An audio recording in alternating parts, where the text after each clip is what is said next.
continue. We continue with Siman 64, and our topic, not to conduct business with forbidden items. Quickly check. So last time we said that anything that is forbidden by biblical law to be eaten, even though it is permitted to derive benefits, so it's better to stay away from it, especially food. Okay, so now we're going to halacha number 2. If person happened to acquire forbidden item, for example, he was fishing and in a net brought a non-kosher fish, right? Likewise, one for whom the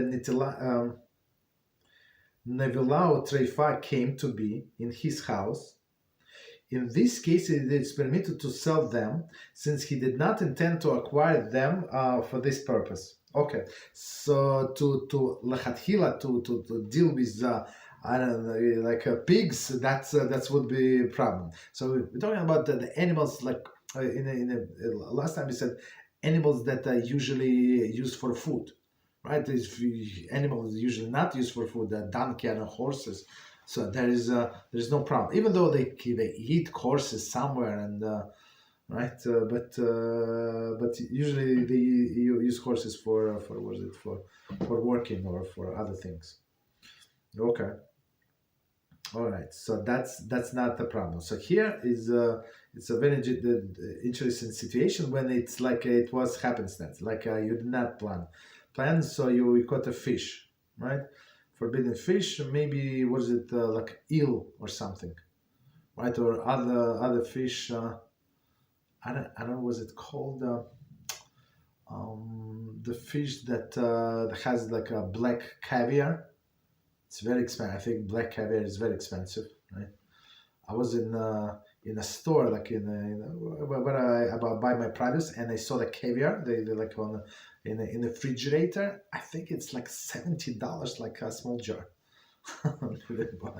That's I think it's a lot of money. It's number 6, right? Or nevila or treifa, right? So nevila is an animal or bird that has not slaughtered according to Torah law, meaning it died by itself, or they slaughtered like I don't know, like killed, like with electrocuted or whatever the non-Jews do, or even Jews. A treifa is an animal or a bird, possessing one of the defining group of mortal physical defects. See Rambam Hilchas Maslot Asuros. Okay.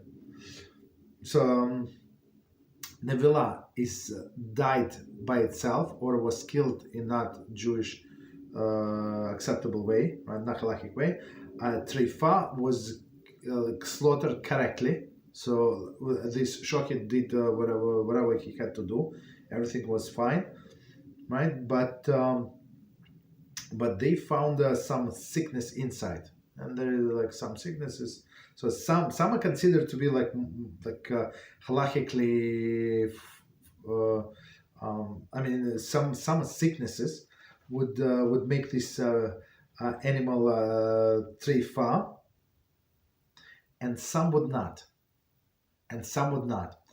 And did we learn it here? I apologize. I don't know if I'm going to repeat. So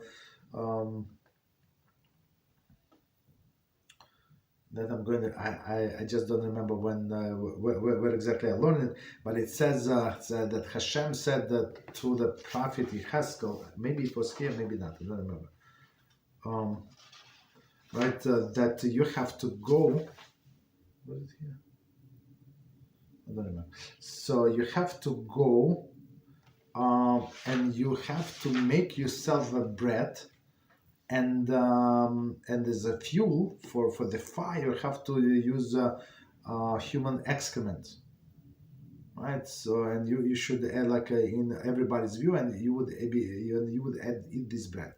So and Haskell said, Hashem, please don't make me do that. That's too much. He said, I was staying away from many things questionable, and one of the questionable thing that he said the people would like when people like find out that the animal is about to die, right? Maybe matter of hours or days. So they would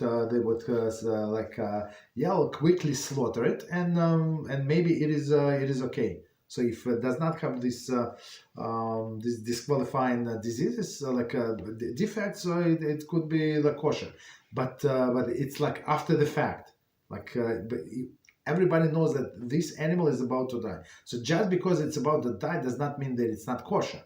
But Haskell said, even that animal I would not eat, right? Even though, halakhically is in some cases. I mean, let's say the rabbis check and there is no problem. Halakhically is permitted, but me personally, I don't want to eat, right? So that's the treifa.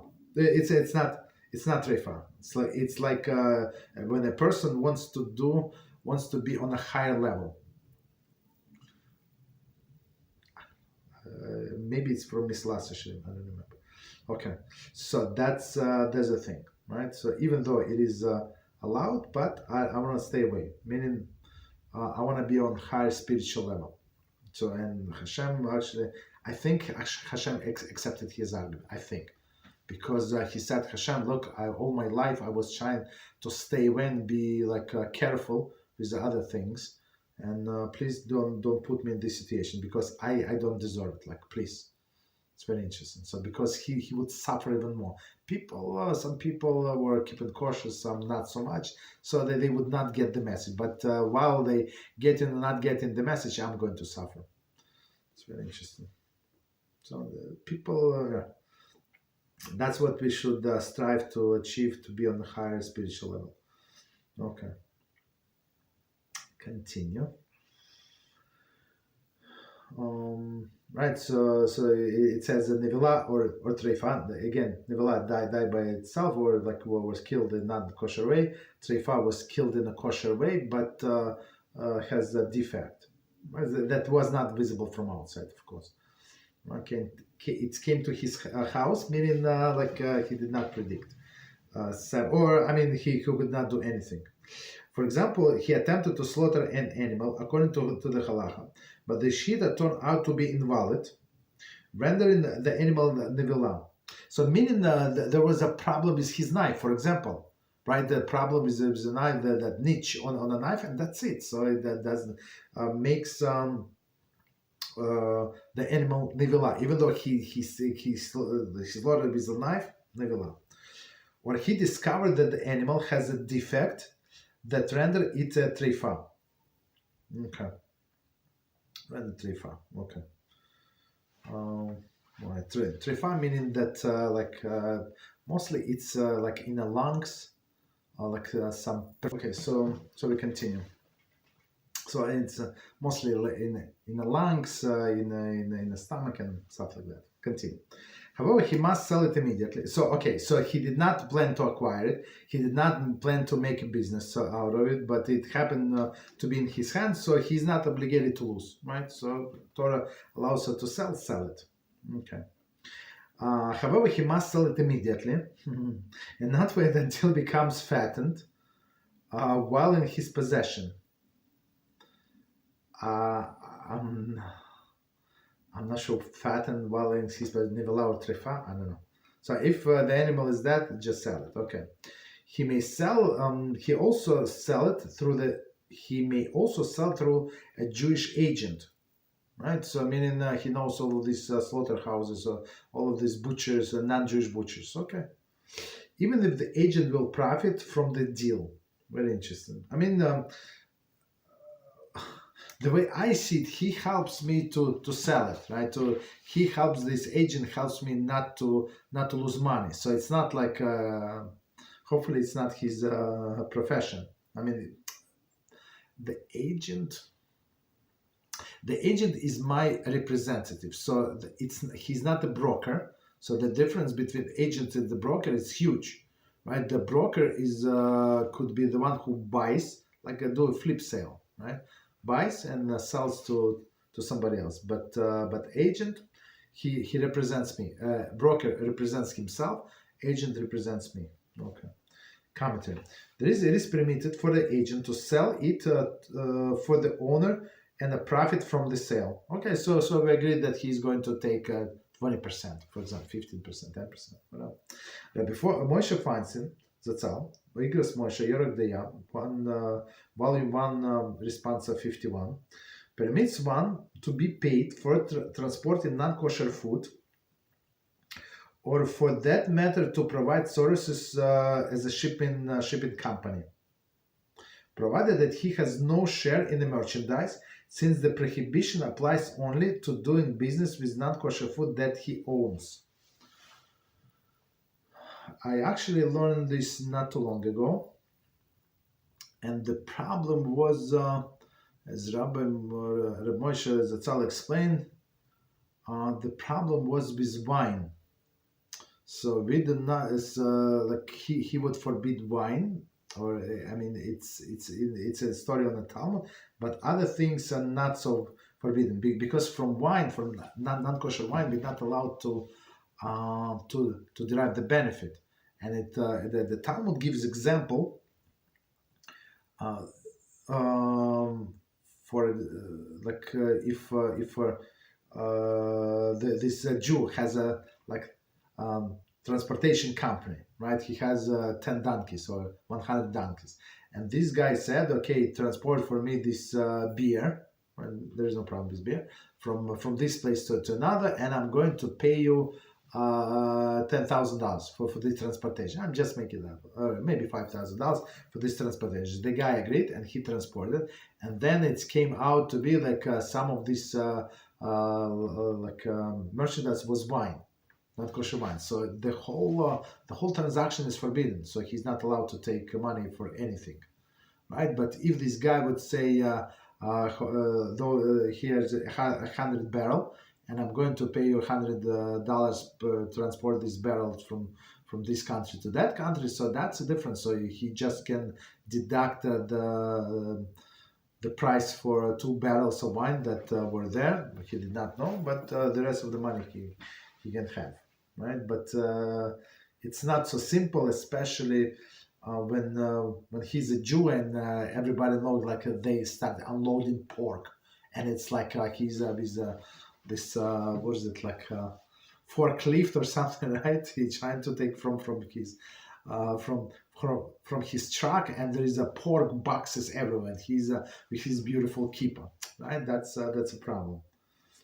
Okay, not a sign. So people will think, yeah, these Jews, they eat this stuff. Continue. However, the agent should not buy it from him completely. So that's what I was saying, right? For if he does so, it is considered forbidden business transaction on the part of the agent. So now he's not already agent; he's a broker, right? That's or he not even broker, like a businessman. I mean, we call him broker actually. Okay. So continue. Any questions before we continue? Actually, it's very interesting. Right. Yes, go ahead, please. So about this forbidden transaction that the Jew finds out about before receiving the money, what happens if he receives the money, then he spends the money, and then some time passes, and then he finds out about the forbidden transaction? Is he obligated to return the money?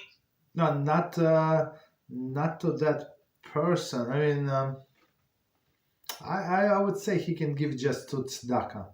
So he cannot benefit from that money, and I don't remember the outcome of this discussion. It's a very good question, but on another hand, we cannot this non-Jew benefit from that as well. Understand? Because it's not going to be fair. I mean, I asked him what is the merchandise, and he said it's beer. So I said beer. There's no problem for me to transport beer, right? But it was not beer, but it actually was this beer and mostly beer, a few barrels of wine. That's the issue. You understand? So we cannot put a stumbling block in front of the blind. So this religious Jews cannot cannot take any money, right? So okay, that's a good idea. Let me do just that. I mean, if it was like one lump sum payment, so for the whole trip. So if it's per barrel, that's no problem. But if it's like for the whole delivery, that's a big issue. Understand? Okay. Thank you, Rabbi. You're welcome. So in this case, that for example, 80% is an allowed item and 20% is a forbidden item. What does he have to do? Does he have to settle the payment for the 80% and then? No, he cannot. Okay, again, so if it was like one sum for everything, so he cannot take money at all, zero. If it's the example that I gave was 100 barrels, and out of 100 barrels, 2 were with non-kosher wine. You understand? That's the example. But if they say, look, I am Mr. Joe, I want you to transport this barrel to me, and you ask what is inside, he said, no, it's beer. Okay, beer is good. Okay, no problem. I'll take the beer. And how much is going to pay? I'm going to pay you $100 per barrel. Okay, that's good. You understand? So you meaning that you can separate, but if it's like all in the bulk, so it's like all mixed in, and there is no nullification for something that is forbidden, unless it is separate. You understand? So that's the thing. So if forbidden wine comes into our cistern of kosher wine, the whole cistern is forbidden, unfortunately. So we try to be very, very careful with that. Okay. Thank you, Rabbi. You're welcome. Continue. Okay, so next halacha number 3. Similarly, it is permitted to collect non-kosher items if the payment of a loan. However, he must sell them immediately, because it is forbidden to keep them in his possession in order to profit from them. However, he may keep them in order to not lose any of the principal. So, okay, so let's do again with the commentary, and we're going to see. Similarly, it is permitted to collect non-kosher items in a payment of a loan. So, person, like this guy said, look, I only have a pig. You want to take my pig? And I owe you money, so or you want to wait, Mr. Jew, another 7 months until I kill this beloved pig and sell it. So guess what? You have no choice, basically. You take it now, or you know this person, you're never going to see it. Okay, right? So you take the pig, collect a non-kosher item and payment of the loan. However, he must sell it immediately. Commentary: he may not cook them in order to increase his profit, even if he sells them immediately. Immediately thereafter. Glosses Rabbi Akiba Eger, Yorek Deyav 117.1. And we all know when you sell a retail, of course you get more money, right? You sell cooked food. It's like sometimes double, triple, 10 times more. Like I don't know, whatever they want to charge. So even in this case, so he's not allowed to cook it, right? Let's say he has somebody non-Jew who can cook it for him. Not allowed. Just sell it as soon as possible. So it's not about money. It's only about not to losing things, right? Not to losing money, not to lose money. Okay, continue. However, he may keep them in order not to lose any of his principal, right? Commentary: in the case where he would have to sell them at a loss if he does so immediately. So, for example, they have a market on Sunday, right? Not just have a market on Sunday. And today is Thursday, right? So on Thursday, nobody's going to buy, right? But on Sunday, everybody's going to buy. I mean, people are going to buy. So yeah, he can wait. Number 4, last one. Regarding the item that is forbidden by rabbinic law, such as cheese produced by idolaters, it is permitted to do business with these foods. See above to 8:14. Right, cheese of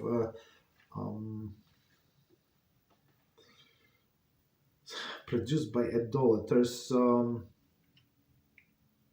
Basically, it is questionable whether it's kosher or not kosher. We did not supervise it, so okay. So we cannot eat, but we can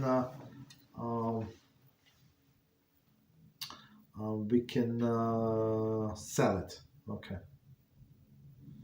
There's also cheese that is made from milk that is not halaf Israel, right? It was made by a Jew, right, by Jews, but from milk that was not supervised. There's also such a thing as this. Okay. So, any questions before we continue? Switching topic, totally different. Yes, go ahead, please. Just to make sure, so is a Jew allowed to derive benefit from a part of an animal that is not designated as food, but can be used for something else, such as, I don't know, garments or whatever? For example, I don't know, the skin of a crocodile or something like that? Yes. So we actually learned recently, it's very interesting that you ask. So we're not allowed, so the question was asked, and BeEzrat HaShem I marked to make a clip out of it. The question was asked if a Jew is allowed to hunt, right? So we said, yes, Jew is allowed to hunt if he going to use this animal as a food. Hunt meaning fishing is also hunting, right? Or hunting a deer. So of course not with a bow and arrow, not with a gun, but with a net, right? That's how we catch a deer, or birds, right? So, like wild birds. Or you can hunt animal for their furs, right? For example, the Hasidic Shtrambel that they not made from a not kosher animal. Of course, those farm raised. I mean, because it would be very very expensive. Like if you try to hunt them in the wild. But if you need it's for the fur, or for example you can sell, and some people would eat it, or they would could say no, forget it. If you can derive maybe make some medicine out of them, I don't know, whatever is it, or derive make some dyes from that, or whatever, that would be allowed. You understand? But just to hunt for sport is not allowed. Is not allowed, right? And there is actually halacha when somebody buys a new garment, and when you wanted to make a compliment a person, so you say such a good garment, and it says so the wish person you should tear in good health and replace it, right? Meaning that you should be good and well, and you should wear out the garment like very good, and you should get a new one after 25 years, let's say, right? So, and it says there, so we don't say this blessing to a person if this garment is made of leather. Why? Because in order for you to wear the garment, animal has to die. So even though we wish you good, but not in this case.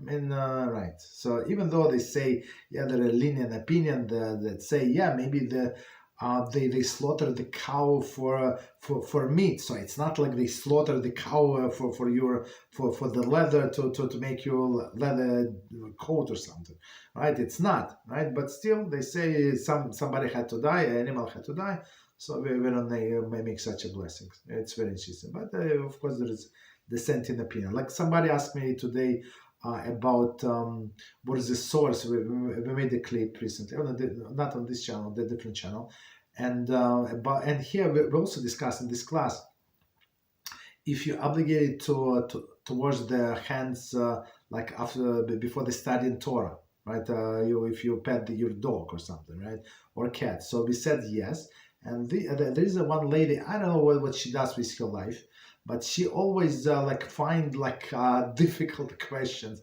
Baruch Hashem, I asked her to help us.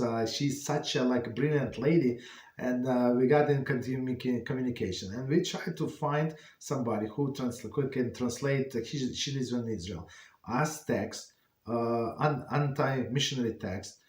From Hebrew, so we can make a brochure and distribute again among people. So I guess what she gave me 1,000 instructions what to do in this flyer. So I said, you know what? Okay, I said, okay, if you think that's good. So I changed almost word to word whatever she said. I just substituted a few words. So she said, now you can post. She had 1 million reservations, so she posted. She said, I posted, but it's not going to work because this million excuses. And now she posts about these things. And she was right?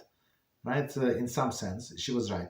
Because according to Kitzur Shulchan Aruch, you're not obligated to wash your hands after you pet your animal. So after you kill the louse or something, right? You touch the area of the body that usually covered, yes.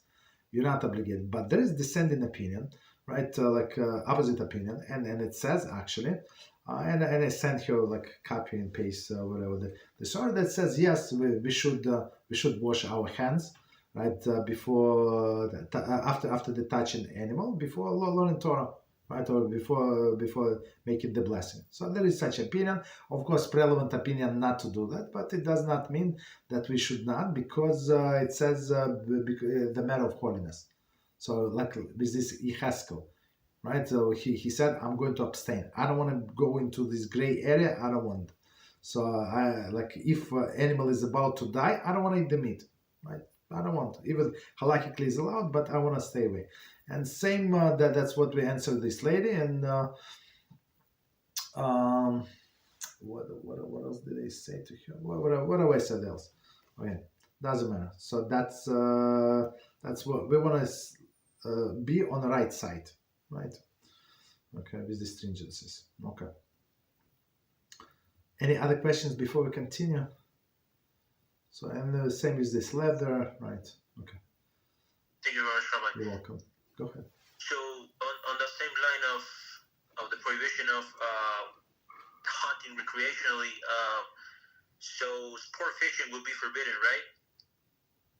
Sport fishing, yes, because it's the animals suffer. So on one hand, apologies, that's a very, very good point.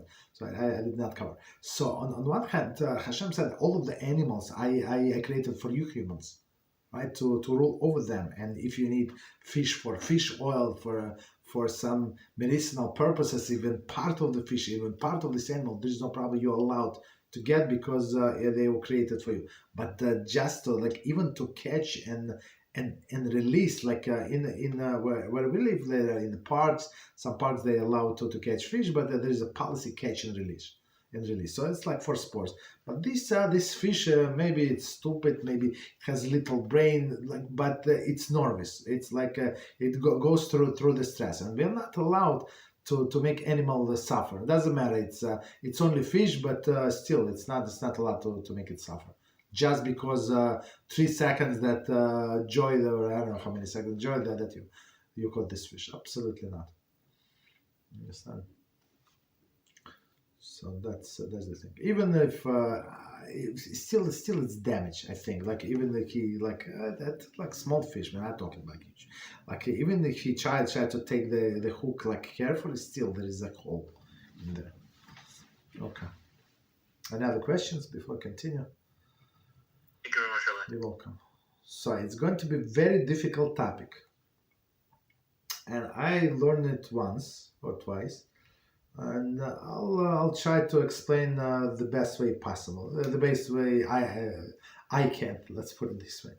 Okay, so Siman 65, the law of interest Ribbis, right? So we know a person who takes a Jew who is participating in borrowing or lending with interest. So three of them, the lender, the borrower, and the broker, right?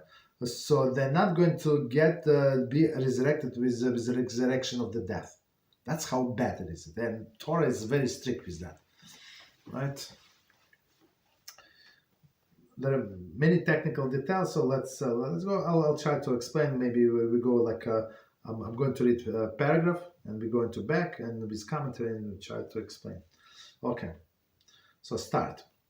This Siman deals with the prohibition against lending and borrowing money with interest, Ribbis. Okay, it opens with discussion of the stringency of the prohibition. Okay, so let's do the commentary.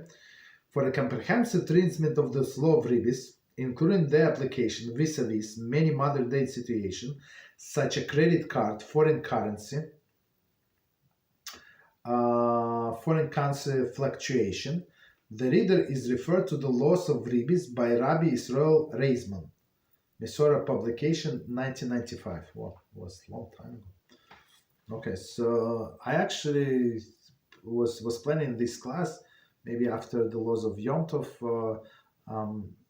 to the class halach of money in general, not only Ribbis, of course, Ribbis, but other business transactions. That's my plan. Okay, so continue. Sif number 1. Since a person has a natural craving, a desire for money, for concern that a person will be drawn to transgress monetary prohibition, is greater than with other prohibitions.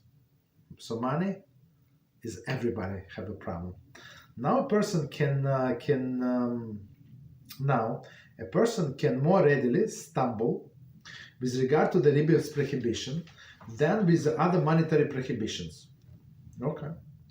For with regard to the theft and the fraud and the like, the potential victim takes precautions not to be a victim of the theft or defraud. Right? Defrauding. Additionally, one who is disposed to steal or defraud his fellow will at times refrain out of the shame or fear. This, however, is not so with regard to Ribbis. For the borrower gives it to the lender on his own will or own free will, and the borrower is gratified that he found the opportunity to borrow, even if only on interest. Furthermore, the lender rationalizes, thinking to himself that he's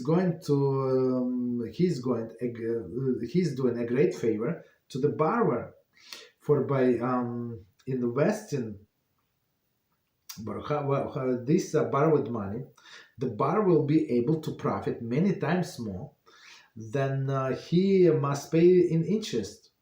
It is therefore very easy for a person to be swayed, God forbid, by the evil inclination to stumble in this prohibition.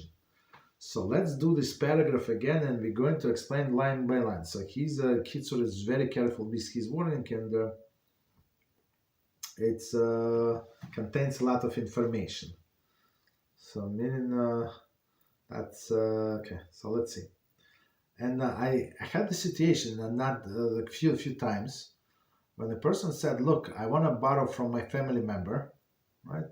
So he said, if I'm going to go to a bank, they're going to charge me. I'm not sure where the rate is now. It was some time ago.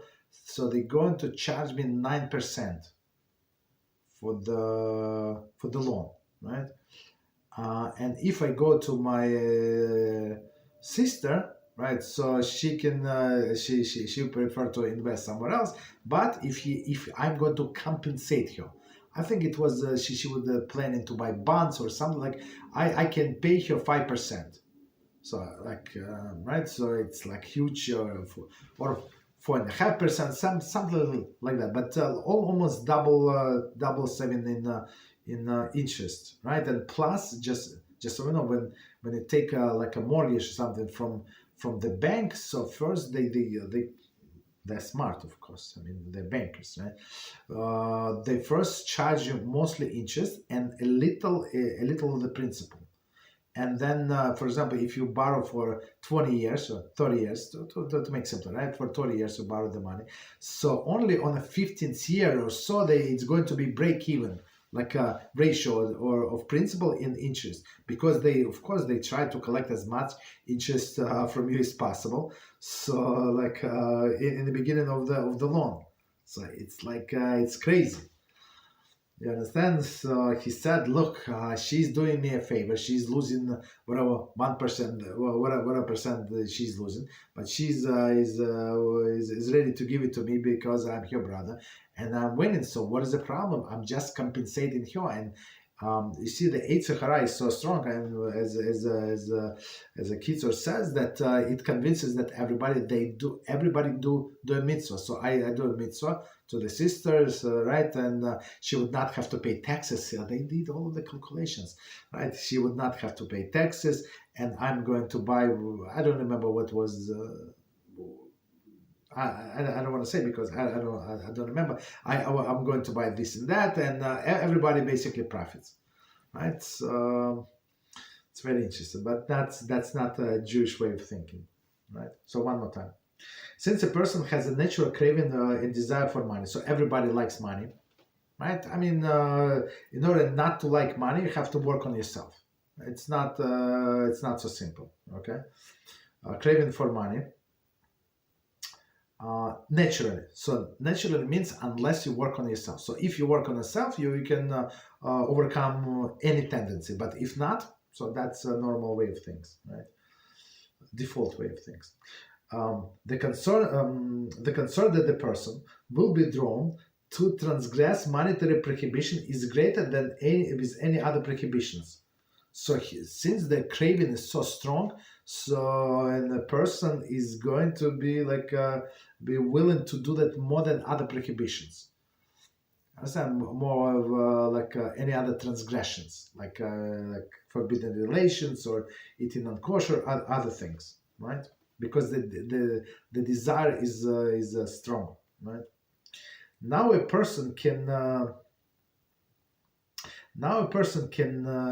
more readily stumble with regard of the Ribbis prohibition than with the other monetary prohibitions, right? For which with regard theft or fraud and the like, the potential victim take precautions, right?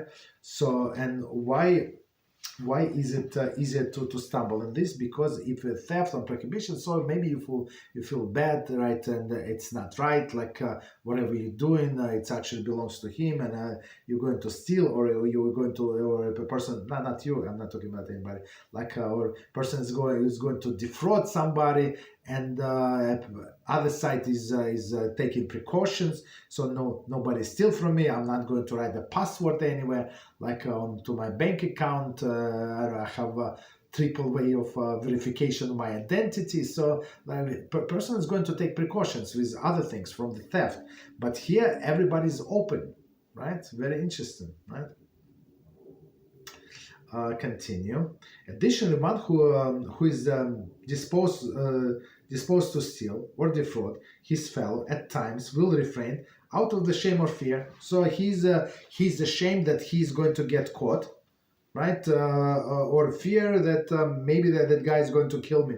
I don't know. Or he's going to fight me or something. How do I know? Like to go in somebody's house and try to steal. That's a different story, right? Or break into somebody's car or something, right? But here, everybody agrees, so there is no fear. That's the thing. So you must have fear of heaven. This, however, is not with regard, not so with regard to Ribbis, as we said, right? There is no problem. I mean, right? Like everybody is doing on their own, free will. All right. So for the borrower gives and it to the lender with on his free will, and the borrower is gratified, right? That he found the opportunity to borrow. So the borrower said, "Look, only 5.5% or 4.5%. It's what what a beautiful day today, right? The bank wanted 9%, 11%, whatever percent, and it's only 4.5%. Of course, I'm going to pay. You know what I'm planning to do? I'm going to buy this house. I'm going to start this business, this car, and this truck, whatever I want to do. I'm going to start my business. Of course, it's worth it. So yeah, in a sense, so the borrower is very happy, right? Right. Just to even to pay this interest. Furthermore, the lender rationalizes, thinking himself that he's doing a great favor to the borrower. So this guy said, "Look, I'm charging you the sister. I'm going to charge you only 4.5%. If you go to the bank, so let's say I don't remember the numbers of dollars. Maybe it was a big amount, maybe $500 a month, 400 for 50. I don't know, something very very significant. You can at that time you I think it was enough to fill the whole family four, right? I mean with food, it's more than enough, right? So of course it's a lot of money. So this guy, the lender said, yeah, I doing favor, great favor. So he does not. So this the borrower feels good. The lender feels even better, right? Right. And the second rationalization for investing this borrowed money, the borrower will be able to profit many times more than he must pay the interest. Or, for example, he's borrowing from for a business. He's going to buy something from China, direct from China, right? Brings here to the States and sells, I don't know, 30 times more. I don't know how, a lot.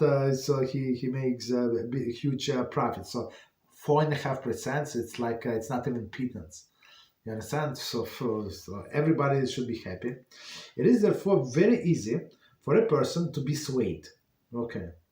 God forbid, by the evil inclination and to stumble in this prohibition. So, and that person who asked me, so he knew all of this, all of the argument that I'm going to tell why it's not allowed, and he was they did the whole homework, and he was giving me all of this argument. Why is it good? Why nobody is going to lose? You understand? Against, except that it's against the law, but otherwise, it's a perfect opportunity.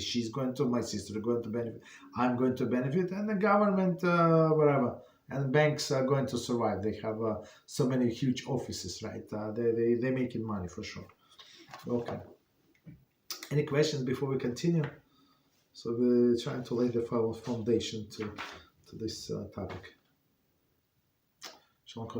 Is borrower, if the borrower shows gratitude to the lender by non-monetary means, for cooking food, taking care of the kids, etc., does it count as paying interest? 100%. 100%. Because why? He would not do it otherwise. So the only reason that this person is doing whatever that because I gave him money. You understand? So, and we're going to say, and it's actually halacha, that if before this event, before you borrow the money from that guy, forget about zero interest, right? And if you would not say good morning, with some neighbors, some neighbors I say hi, some neighbors always with a long face, so we live on a few houses down for 30 years, so whatever, we never say hi. Okay, no problem. So, and if because I lend the money, right? I lend the money. If I let's say if I borrow the money from him, so I'm not allowed to say good morning to him. You understand? Because this good morning is going to be like an interest, so he's getting benefit, not tangible, of course. Benefit, right? If I was saying good morning to him before, no problem. I allowed to greet him, but I'm not allowed to show him any extra respect just because he lent me money. You understand? So that's halacha. So it's not only monetary, of course, but like babysitting his kids, for sure he benefits, for sure. Like he would pay, I don't know, this babysitter, or like even shoveling snow for him. Right, although we have a snow day in where I live, right? So shoveling the snow for him, right? Taking care of his property. Like they went on vacation for 3 weeks, and he said, can you take my mail? I was like, of course I'm going to take care of your mail. I can water your plants. I can feed your fish. I can do this and that. Why? It's only for first time. Why? Because before that I did not borrow money from him. Understand? So now I feel grateful, and it's good to feel grateful, but it's going to be interest, right? So it's very interesting. It's not. It's this halacha is very deep. I don't remember exactly how long, how deep the Kitzur is going to go, right? It's 30 halachas, so he's probably going in many details. Of course, not all, but many details, and we see it's very complicated, but it's only one of the examples. I mean, not one, only a few of the examples. So I cannot say good morning if I did not, or not saying good morning before that. Or another example, if for example, I was giving him gifts, like let's say it's my cousin, right? I borrowed from my cousin, so I was giving him gifts every year on his birthday. Let's say, right? And so now I cannot give him a bigger gift. So if I would give him a gift, let's say $25 worth, let's say, so I cannot give him now like as a token of appreciation $50 worth of gift. You understand? That's how long how far it goes. Not to collect interest like that, right? And not even a dust of interest. Okay. So I don't see any questions. Very interesting. So in case we need me to read the question, so we have plan B. So plan B works, but Daniel, please take over. Like when you do it. Okay. So but plan B works. All right. So continue. Therefore, our Holy Torah dealt with very stringently with regard to this prohibition, and many negative commandments were stated regarding it. The lender transgresses 6 negative commandments, okay, and he will not rise with the future resurrection of the dead, as we mentioned, right? As it says in Haskell 18:13, he gave on interest, and look and took increase. Shall he live? He shall not live. So just to remind us, this story from Haskell, it's a famous story. What is it? What is it called? The vision of the dead bones, or resurrection of the dead bones, or of dry bones, or something like that, right? And all of the people revived except one person, right? And they say what happened, and HaShem said, I think HaShem said, because this guy was lending of his interest. Shall he live? HaShem said. I think it's HaShem was speaking. He shall not live. That's how strict it is. So everybody, and this guy was Shomer Shabbos. Some people have this crazy idea, just because he keeps Shabbos, that's it. He has a ticket. No, like in Olam Haba, absolutely not. Right? The other, it's very important point, but it's not all. So let's do one more time and we explain.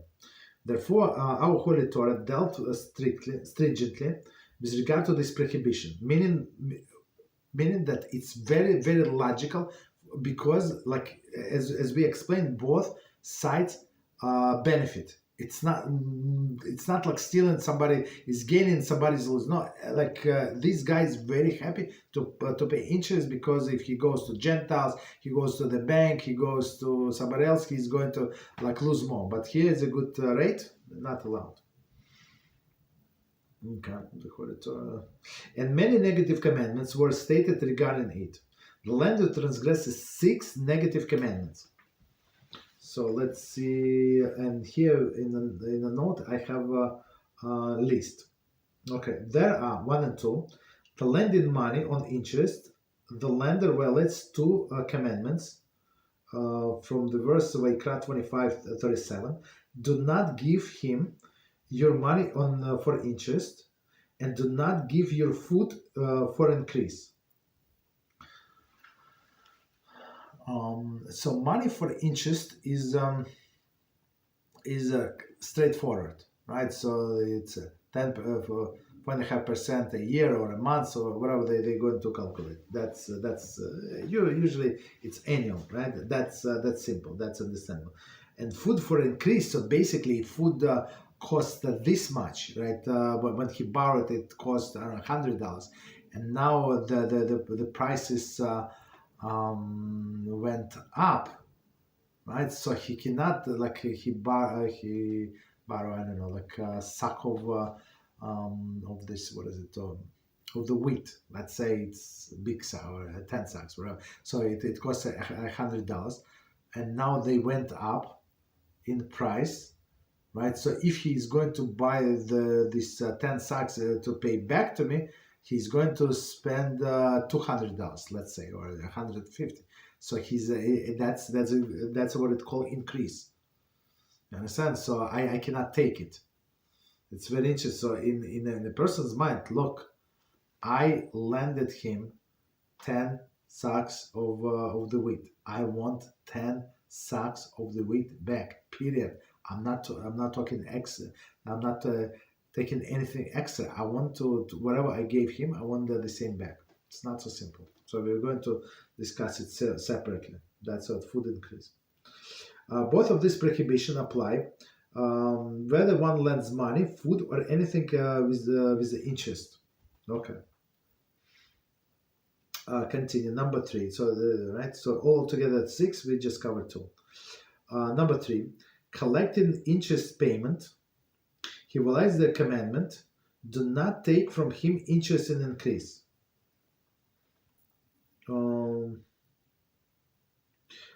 So the first 2 is not to give, right? Not to give meaning for what is it, for borrower, and here is not to take, right? Not to take, it's from the lender, but of course from both sides it is going to be placing stumbling block in front of the blind, right? When person ask for a loan, so he put a stumbling block in front of the blind, so that and the guy lended to him, right? And it works both ways, right? So number 4, by pressing the borrower for a payment, if this commonly occurs in the case of the loan made with interest, so he wants the payment, he violates the commandment, do not act over him as a creditor. Shmos 22:24. So that's so you're not allowed to press him. So if you ask once, twice, and you take him to court, basically, right? To Beis Din meaning. Number 5. So I mean, we're talking about in general, even with the loans without interest. So you're not allowed to press the other person. And I mean, some people are brazen, say just leave me alone. I come in 6 months. We'll see what I can do for you, right? But some people they're very sensitive. They feel very depressed. They cannot pay back or something, right? It's very interesting. Continue. Number 5. By imposing the interest, he violates the commandment. Do not lay interest upon him. Right. So that's number 5. Right. Because it said you're going to pay me this amount plus interest. Number 6. By causing the borrower to sin, by paying interest, the lender violates the prohibition. You shall not place stumbling block before the blind. Vayikra 19:14, Rashi Bava Metzia 75b. So we see that 6 prohibitions and plus he's not going to resurrect with the resurrection of the dead. Right? So it was number 2. Continue. Right, and he will not rise with the resurrection of the dead, as it says in Haskell 18:13. he gave on increase and took an increase, shall he live? He shall not live. So Hashem said, right? You're normal, right? And it's scary stuff, right? On another hand, Torah said that you have to lend the money. Maybe not on a, like if he's rich and some rich people borrow money because they're short of cash, not because they're poor, because they're short of cash, right? And that's one thing. So you're not obligated to lend him, all right? But some poor people, they try to make a living. Right? That's a different story. So to these people, you're obligated to lend if you can, of course. Of course, you're allowed to take collateral or something, but you should lend them. Okay, continue. So continue next section. The borrower transgresses 3 negative commandments. The borrower. The scribe and witnesses. Oh, I forgot about witnesses. Right? So I said 3, actually 4, right? The scribe and the witnesses, and the guarantor, here we go, right? Each transgress 1 negative commandment. So 2 is the broker. So right.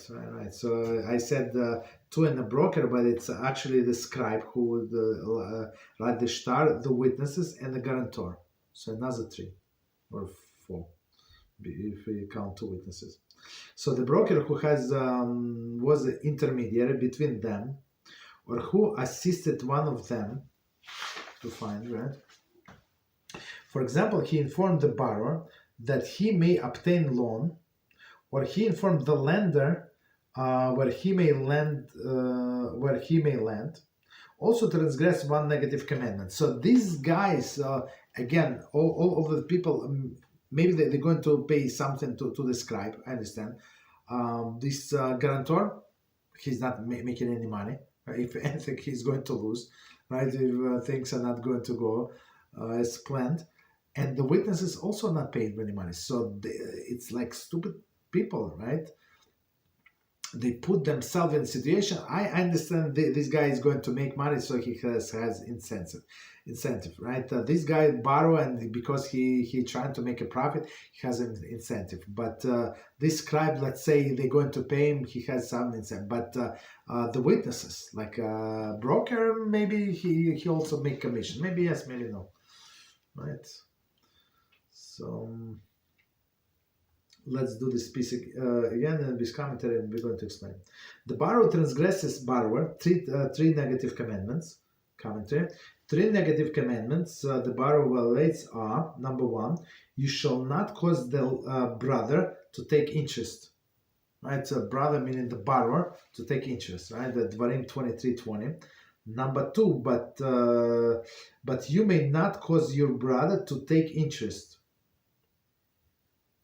You shall not cause your brother to take interest, but you may not cause your brother to take interest. I mean, they sound very, very similar, but it's from different verses. Okay. And number 3, you shall not place a stumbling block before the blind. As we said, this one is common. What's the difference between 1 and 2? You shall not cause your brother to take interest. But you may not cause your brother to take interest. I don't have an explanation right now, but of course, if sages put it as 2 separate commandments, there is a significant difference. Me personally, I don't know right now, but it doesn't matter. Continue. So at least we know that he is making 3 transgressions. So next one. Continue. The scribe, right, who writes the document. The witnesses, 2 witnesses that he actually borrowed. We need 2 witnesses for this transaction. So the witnesses they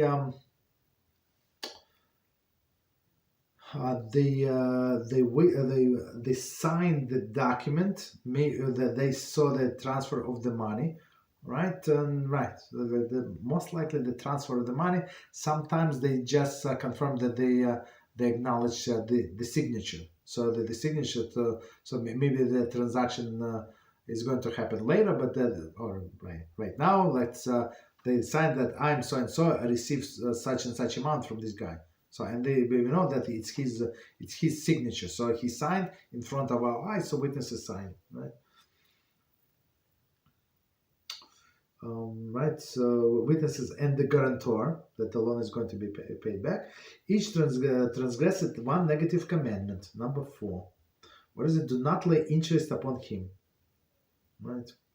It's Shmos 22:24. If loan would not have been made without them, they also transgress the prohibition. So, I mean, right, because the guy, the lender said, no, I'm going to only lend it to you if there is a shtar, there's a document, official, and 2 witnesses, and a guarantor.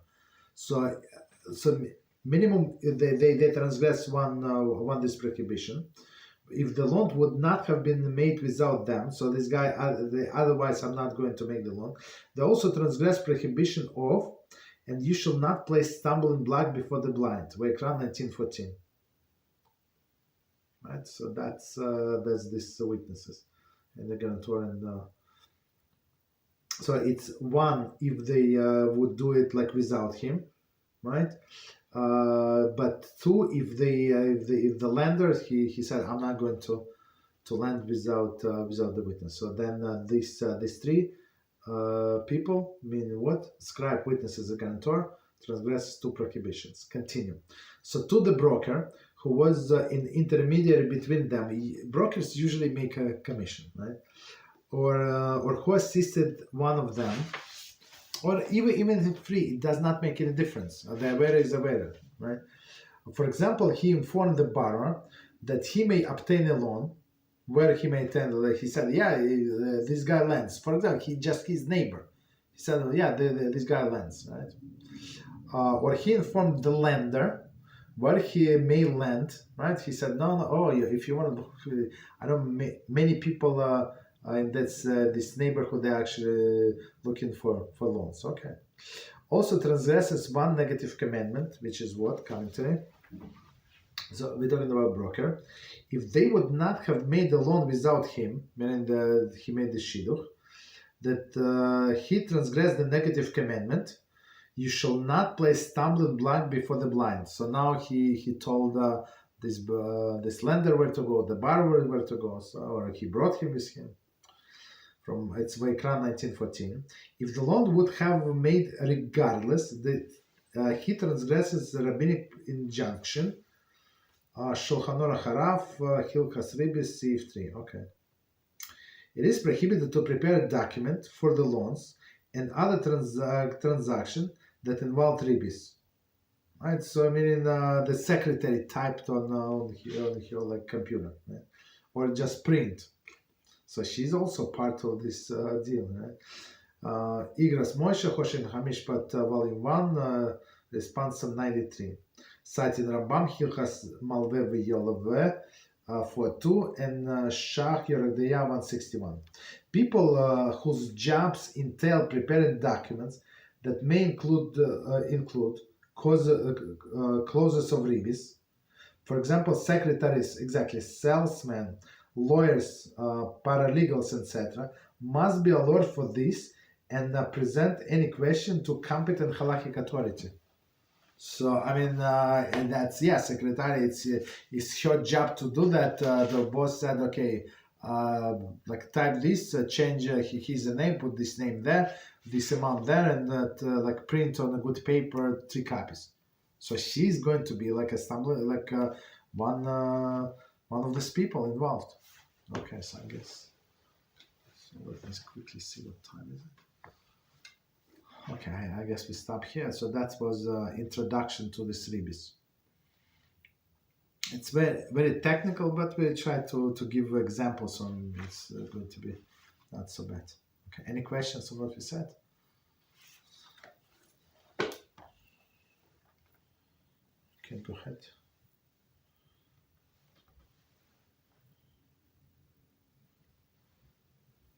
Any topic? Go ahead. What? Yes, go ahead. No, I was going to say that there's any question about this topic.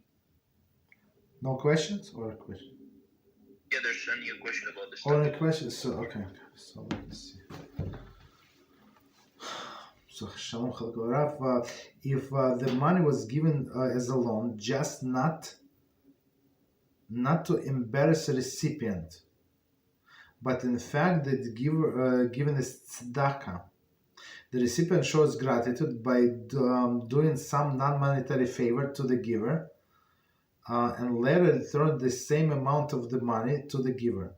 Given the initial intentions, given tzedakah, is it allowed? No, it's not allowed. It's so tzedakah meaning tzedakah means that you like it's a gift. Basically, tzedakah is a gift, right? So if he's intend to give back, that's the problem. That's not it's no longer tzedakah; it's a loan.